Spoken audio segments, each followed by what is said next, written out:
The opening keynote on day 2 will dwell upon what success looks like in the digital world for GCCs.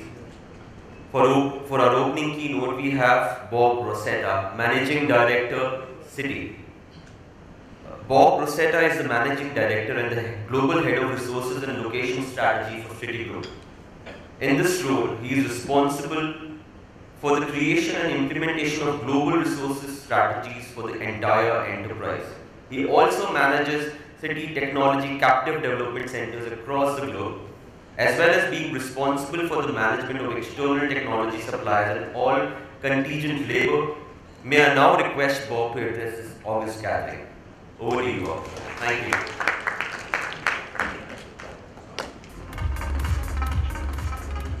You guys hear me okay?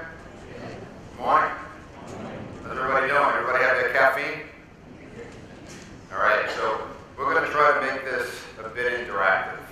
So first of all, as he mentioned, my name is Bob Rosetta. I am the head of Resource and Location Strategy for Citigroup. Does anyone have any idea what that means? Good, neither do I.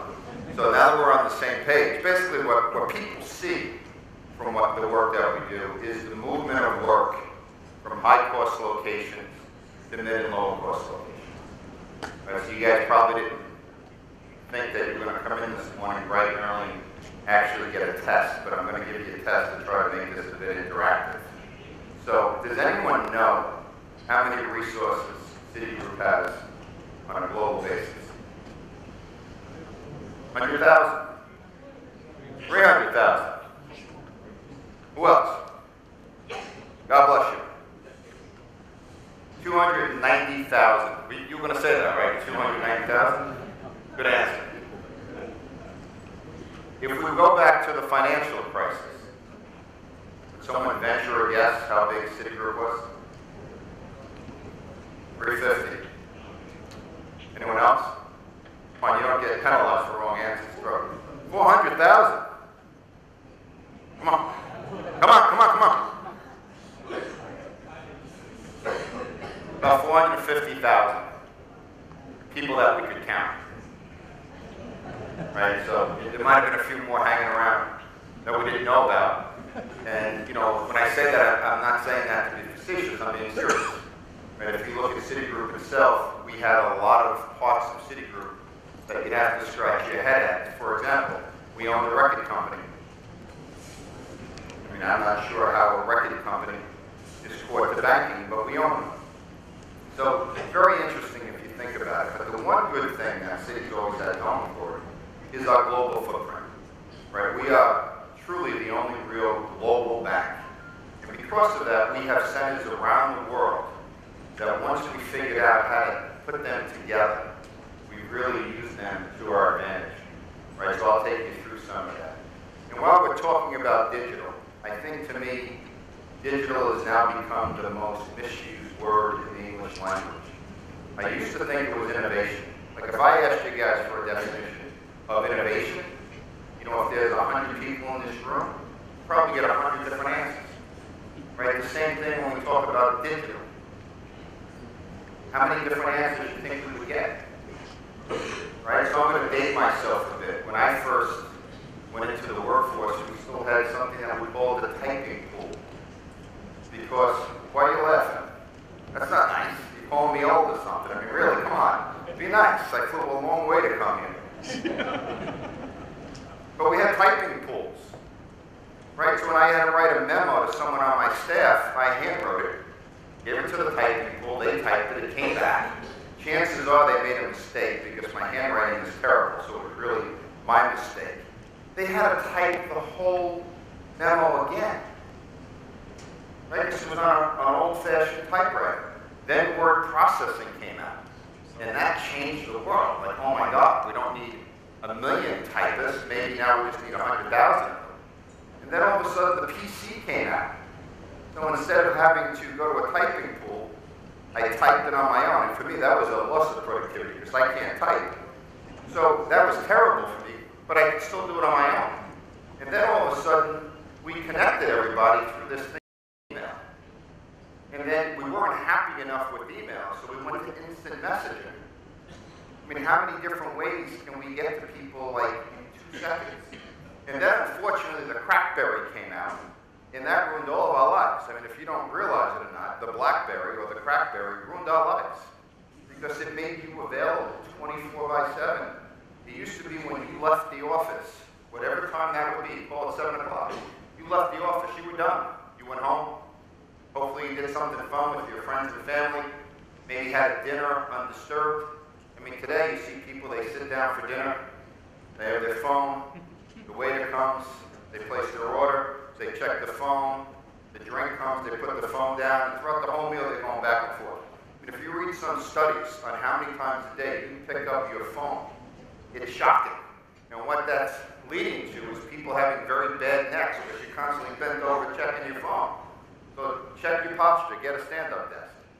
So why am I starting with this? I'm starting with this because I don't buy this whole thing, this move to digital, even though I'm going to talk about it. It's just something else, right, along our journey, right, to becoming more productive and more efficient, right, starting from a typewriter to a word processor, to a PC, right, to email, instant messaging, cell phones, right? It's made the world smaller, and it's made us all a lot more efficient. The key driver to all of this, as you all know if you're involved in doing any type of work, is talent. Right? That's the one thing that doesn't change. Whoever has the best talent and is able to motivate that talent, train that talent, is going to win. Right? That's our input. Okay, so let's see if I have any fancy slides. Velocity of digitization. Will we have enough trained, to get the word digital, resources? Right, as we continue to move, continue to progress, do we have the right talent? You have to ask yourself those questions. We ask ourselves that question all the time. Success in the digital world. Do we know if we're ready? I mean, do you really know if you're ever ready? No, not. So this morning when I woke up, I took a look at my phone because, again, we have to check it 822 times a day. And what I found here was an article in the American Banker, Citi mobile app survey. Citigroup says the number of customers using its mobile app rose 25% in the first quarter, over 10 million users. So I'm not sure if we're ready, but we're getting there for sure. And then future-ready skills. I mean, future-ready skills, we can go back to the days that I was actually writing code on punch cards. How many people remember writing code on punch cards? You do? Wow. And how many times, your first time going through it, if you dropped the deck, you learned a vital mistake, a vital lesson that you needed to number those cards. So when you dropped them, you could put them back together again. Right? But if you think about that, and if you think about how we used to talk about doing work with users once we had those funky green-looking screens, right? How do users engage in your applications with you? We used to call that human factors, right? Then we changed it to Google. At the end of the day, what's the same? It's not really the application. It's how do you want people to embrace your application? How do you enrich them through your application? How do you make them smarter? How do you make them better, faster, cheaper? Those are all the things that we're trying to do, and it's all talent. The digital transformation, left brain, right brain. The one thing that we all know is that we expect things today as consumers. The minute we want something, we want something. Right, so a good example is Amazon. How many people use Amazon? I'm an Amazon Prime user. 9 times out of 10 now, if I order something today, it will be there tomorrow. It used to be when you ordered something online, you had to wait weeks to receive it. Now, if it's not there within 24 hours, I'm saying very bad things about Amazon. They made it so easy to order that throughout the day, you may think about, oh, I forgot to order something. You simply go back in, one click, and it's done. You don't even have to think, how many things do I need from Amazon? Because there's no penalty if you just keep going on and clicking and clicking and clicking. I want something. I want it now. And if you think about everything that we do, that's the way we are. And it's certainly true in business, right? Our ultimate clients want to be able to deal with Citi in any way that they want to be able to deal. Right? Either by picking up the phone and calling us, by using an application, by using something, a handheld device, an iPad, whatever it is, whenever they want. And if you think about people, many of you probably trade on your own equities, 401k, you're not looking to wait weeks to see things are done. You're looking to buy something, and you want to see it right away in your account. You want to be able to transfer money, you want that to happen right away. If you go back to something simple like checks clearing, how long that used to take versus the way things are today. Or if you use any of these new ways of moving money like VII, you can simply to someone's phone number send them money and they get it, and you hit send. Right? That's what people want today. That's the challenge that we have in our institutions. The problem is we have large legacy platforms that, as you all know, are very, very hard to change. So if you look at this, there's probably nothing on here that any of you would look at and be shocked, but a couple of key things that I want to try to address from an in-house point of view. You need to build the right culture. Culture is extremely important. It's not just a buzzword. You have to have everybody thinking the same, understanding what the message is. And on top of that, to me, which we actually have at the bottom of the slide, is delivery excellence. So it doesn't matter what it is you're delivering. If it's legacy applications, if it's brand new digital applications, whatever it is, you have to do it to a level of excellence. You have to differentiate yourself. You know, the model from 20 years ago of, say, firms in the States or, say, somewhere in London doing work with Indian suppliers, the way things used to be done has totally changed. When I first joined Citi, when we took a look at our captive network, we called them COEs. Who knows what that stands for? Centers of Excellence. Yeah, we called them Centers of Employment, because we were not doing anything to a level of excellence. Right? And you know, I say that joking around, but that's true. We had people in centers. And if you ask yourself the question, what were you getting out of those centers? We truly could not answer it. Right? But people around the firm felt obligated to move work into these centers. You know, the metrics were there. How much work have you moved into these centers? So check that box. Right? To get that gold star, you had to do it. But basically, we were throwing good money at a bad. Right? So you have to focus on being able to deliver.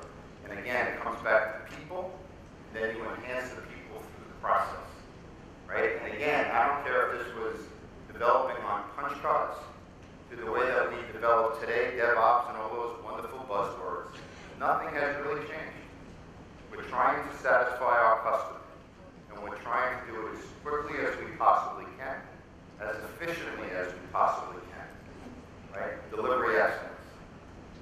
So what does success look like? This looks like a tree that Infosys had me planted in Chennai. It started out as a little twig, literally, it looked like that. And I said to them one day, how's my tree doing? They came back to me with a picture of this tree that looked like a California redwood. I mean, the tree was absolutely enormous. I think that my tree was on steroids. But all basically this slide is telling us is, to be successful today, you need to partner and collaborate. And you need to do that a lot more so than we've done in the past. Right? It's just IT, it's just ops.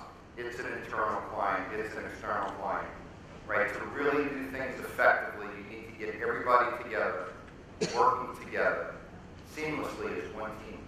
Everybody has their own roles and responsibilities on that team. Right? But you need to come together and collaborate. And again, throughout all of that, the key thing I want you to think about is what? What's the one word? You're right, talent. Right? It all comes down to talent. Everything we do is talent. Right? How do we find the best people we can find? Right? That's the first piece, the attract piece. How do we train those people to the best of our abilities? And then how do we give them the process and tools to make them as effective as we can possibly be? One of the things that we've recently done is something that we call Citi Works. I'm not sure if it's making us more effective or not effective, but basically we have no offices anymore across a number of our locations, including in our new headquarters. Our CEO and his directs do not have offices. They all sit in open space. And the idea is to force the collaboration, force the people bouncing into one another, right? Fostering conversations. If I became CEO for a day in any company, the first thing I would do would be to eliminate PowerPoint from my desktop buildings. You laugh. I'm serious. We do not talk anymore. Everything is a deck. We have deck masters. I can't tell you how much time we spend building decks, and then you get into a presentation where someone slims, goes right through the pages really quick, and someone worked on that thing for 4 days. Like this pretty thing. Do we really need this? Right? So, you need to have conversations. We need to understand each other. We need to challenge each other. We need diversity. Right? We can't all look the same. We can't all think the same. It's a recipe for disaster. We need diversity. Then we need collaboration. We need to understand what the mission is, and we need to understand how we achieve success for our client. As you can see, I'm not a fan of digital. So because of that, we came up with our own term for digital. And again, it all goes back to people. But if you think about our organization today, we are truly global. We are everywhere. Right? Within our captive centers, we have 44 that are around the globe. We have over 160,000 resources in our centers and with our suppliers out of the 290,000 people that come to work every day in the city. There's about 50-60% of our workforce going higher. So we're using our centers as competitive advantage. Right? Using the centers to be able to do work 24/7. Having the same level of talent across the globe. Not that talent just sits in our hubs, New York, London, Tokyo, Singapore, and Hong Kong. We have talent around the globe. Those teams collaborate with teams around the globe. Those teams are one team around the globe. That's what drives success. Right? Does anyone think that's incorrect? I love when people agree. So if you look at this, it comes back to the same thing. So our version of digital, diverse, innovative, global, inclusive, techno-functional, and logical. Someone on my team came up with that. I give them a lot of credit for it, but again, I'm not a fan of PowerPoint. Workforce of the future. One of the things that we are struggling with, constantly struggling, is our legacy past. Right? So if we were going to design a bank today, we know what that would look like. And that's not what we look like. Unfortunately, with all of our legacy and all the countries we do business with, it is very, very difficult to do. Simple things are very difficult. So we've gone down a path of re-engineering our processes. And our mindset on how you do re-engineering is quite simple. Look to eliminate the work. We do a lot of work where people are very busy doing that work and working very hard. But if you trace that work to where it actually goes, it provides no value to the firm. Then you question, well, why do we do it? Well, the answer is we've always done it that way. I mean, it sounds ridiculous, but that is true. We have processes downstream because processes upstream were broken. Those processes that are upstream may get fixed. We still have people downstream doing things. Okay, so eliminate the work. Right? Then once you eliminate the work, how do you simplify the work? Right? Because we have overcomplicated how we do things. And then once you can do that, you need to start thinking about how do you standardize that work. If you look at our consumer business, we call it global consumer. That's really an oxymoron, right? I mean, consumer business in India is very different than the consumer business in South America, which is very different than Taiwan and China and Japan. The consumer business, by its very nature, is a local business, right? But if you can get things, call it 80%, 85% standard, then you can automate. Right? Otherwise, you're creating just way too much automation, which you can't afford, and and then plus the maintenance, and that would be far too great. And then the automated piece that I just touched, for us, we've been doing a lot of RPA and AI. RPA is good, but it is Band-Aid, right? It's good for a point in time. It does not replace straight-through processing in any way, shape, or form. Great tool, get to the market quick, but it's Band-Aid. You have to come back and do the work. We drive a lot of this through our centers. So we've moved work, operations work, into our centers around the globe, trying to put light functions in centers so we can re-engineer them, right, to make them more effective.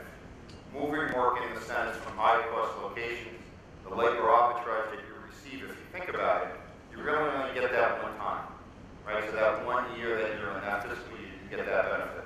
After that, you adjust your plan, so it's basically gone.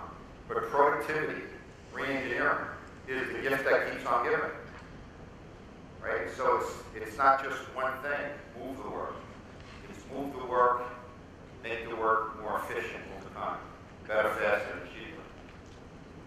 So our culture, we talked about this a little bit before. I hope you'd all agree with me that when you're creating centers, you need to have a common culture, right? You know, you could create a center of your own and you have all your business lines in there and it could run like a hotel. You know, the businesses can tell you how many rooms they want and you can have them have added on their own processes, their own culture. At the end of the day, my argument would be that's not going to be a very successful center at all. You're probably going to drive very high turnover within your centers because people are not going to be challenged. So creating the right culture, moving the right work, moving the work holistically into the center. So not that the center is just doing a piece of that work, but they own that work, right, is a critical success factor. And having the culture around all that, I believe, weaves it together. That people understand that if you work for Citi and you work for, say, in Mumbai, what that really means. And hopefully the culture in Mumbai is the same as we have in Pune, is the same that we have in Chennai, right? And it has to be delivery focused for our client, right? Not for us, not in the center, but for our ultimate client. So here's an operating model in Pune. Mr. Ganesh Vijay Puka sitting right there is our site. Ganesh, stand up. Ganesh is our site head. By the way, he just announced yesterday he's going back to London. So if anyone wants to be a site head in Pune, see me after this and we can have a conversation. I'm not allowed to say that, sorry, but that is a true statement. He's going back to bring the culture to London. But it is really around, if you think about the center, and I keep coming back to the same point because I think you're better off looking at things simplistically. The centers are going to be successful when they learn how to deliver for your client. You know, I tell this all the time to our largest suppliers. You don't need salespeople on our account to be successful. You need a guy called delivery.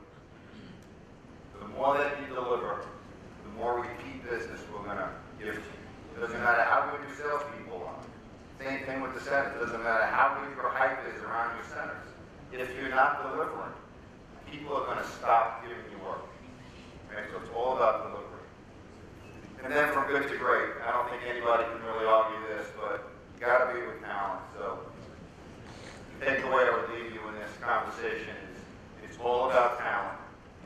Training them, putting them in the right operating models, challenging them, giving them ownership. Right? To me, it's the key. They have to own their work product. So with that, I'm more than happy to take any questions or give you another test on Citigroup. Whichever one you'd like. Yes, sir. Well, hang on a second. Let's get you a mic or someone else. Got a mic here. Are you talking into a box? Is it a digital box? Yeah, send me text me.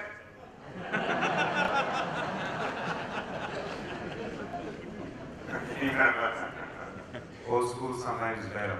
So you stress a lot on talent and how talent is important for the organization and you building a culture, right? So where does talent go and your culture go when robotics comes into play? Well, I think when you say robotics, you're probably talking broader than just robotics, right? You mean all of AI, things like that, right? So that's a very interesting question, right? And to be honest with you, I don't think any of us know. You know, if you read the hype that's out there, and I heard some of it yesterday, people talking about 60% of jobs being taken away. Well, that may be true, jobs the way we know them today. But my vision of what's going to happen in the future is that people will be made more productive by working together with bots and with AI. So a couple of, I think it was last year, the CEO from IBM spoke at the NASSCOM supplier event. And so at that point in time, Watson was getting a lot of, a little bit negative press about all the jobs it was going to actually impact. And she did a tremendous job of talking about how Watson would enable human workers, right? So digital workers and human workers to be successful together by collaborating. So I think you're going to see that. And if you go back to what I said before about the typing pool, right? The typing pool was disbanded. The word processing pool was disbanded, all by the PC company. Those people found jobs. We've created new jobs. The jobs that we have in our centers today, around the globe, those are all brand new jobs, you know, within the last decade. So I think you're going to constantly see that. But certainly on the roles that we know today, RP and AI is going to have an impact. Just the question is how much. And I hate to be a taxi driver at this point in time. Go ahead. Your box isn't on? And it is. You spoke about the 4 steps, right? Eliminate. I think the last 2 are strength and power.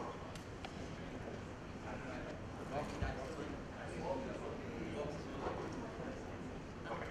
So my question is, I think where we all struggle is eliminate the first step in the process. So can you give us insights as to what do you think is the right thing to start when you start thinking of eliminating the work? Where do you start looking at? You know, I think we use Lean as our re-engineering toolkit. And there's a lot of different ways to do it, but you do need a holistic process to look at everything that's happening. And if you're thinking about just looking at a piece, you're being suboptimal, right? So you really need to think about whatever you're looking at, where does it start and where does it end? You need to look at that whole thing in a very methodical way to understand what people are doing. And in each and every step of that process, you have to challenge why they're doing it. It really is as simple as that. The problem is, many of our processes are very, very complex. Many of our processes go through many different pieces of the organization. And so trying to get everybody to buy in, and something as simple as trying to do a day in the life of all those people that touch the process takes a lot of time. But you have to do that.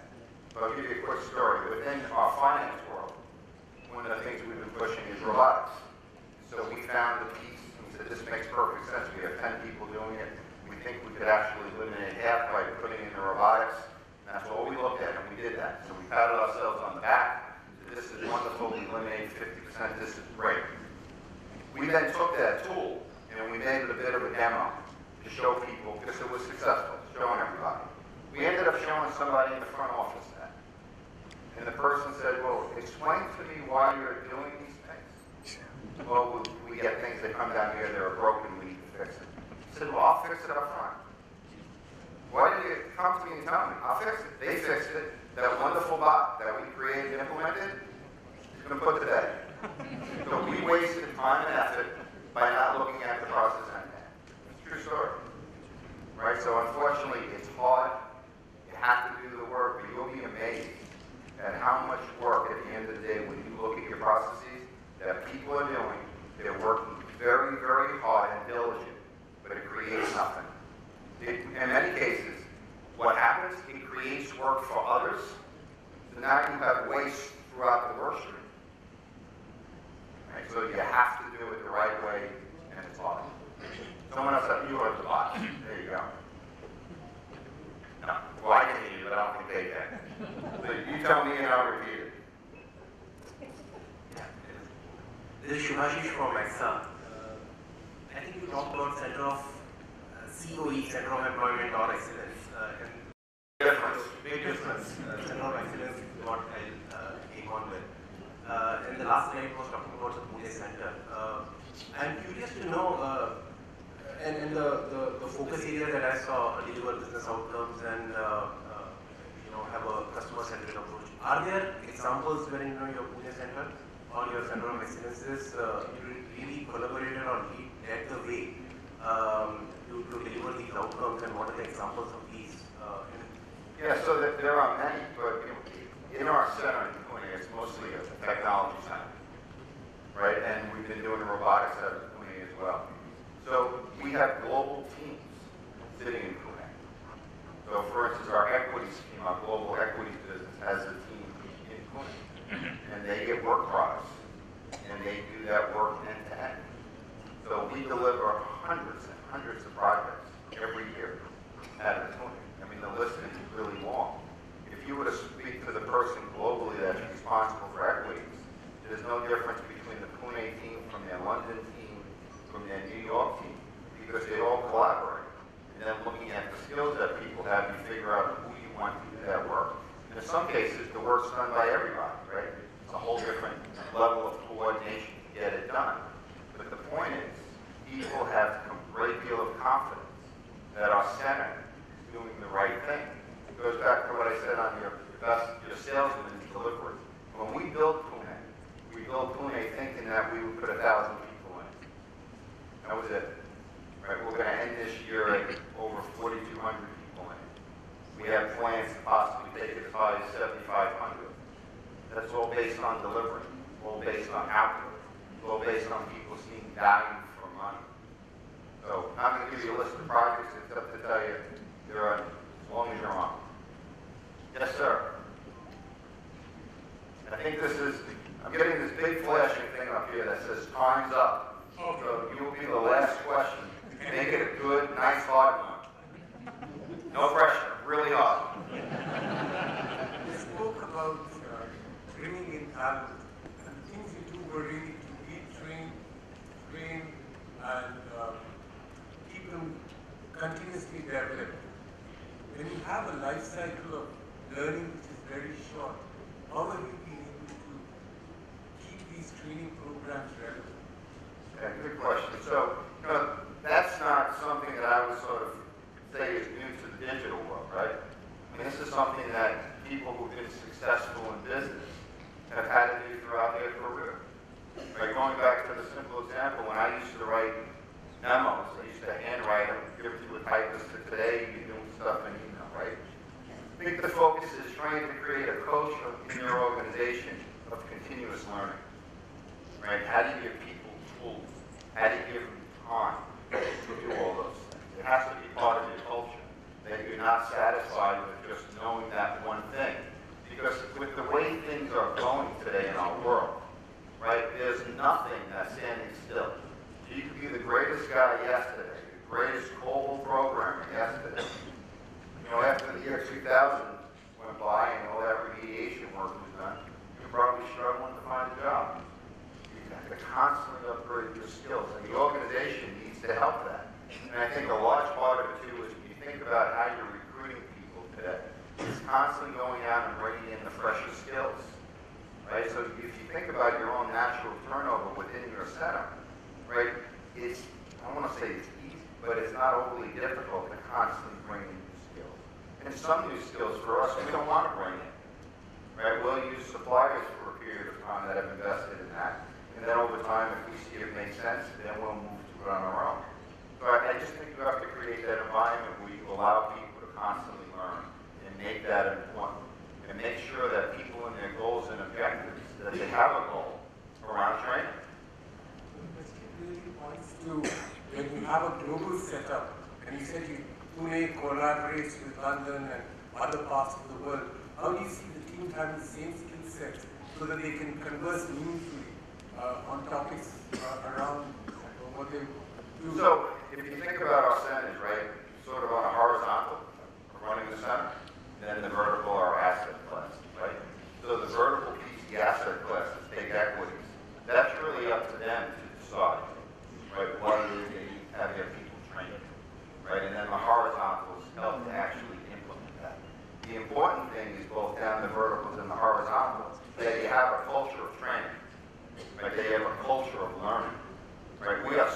big and so vast that you can't say in any one center, train people on the skill set we need. The center wouldn't know.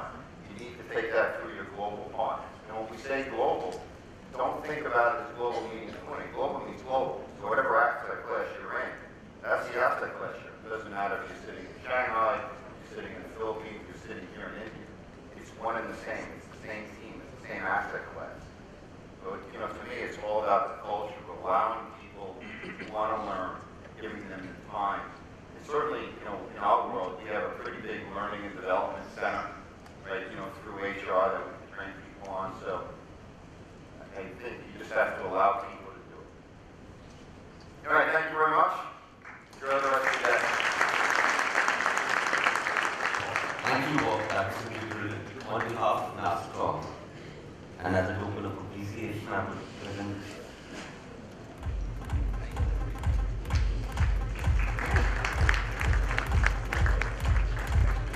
a big round of applause for both these guys.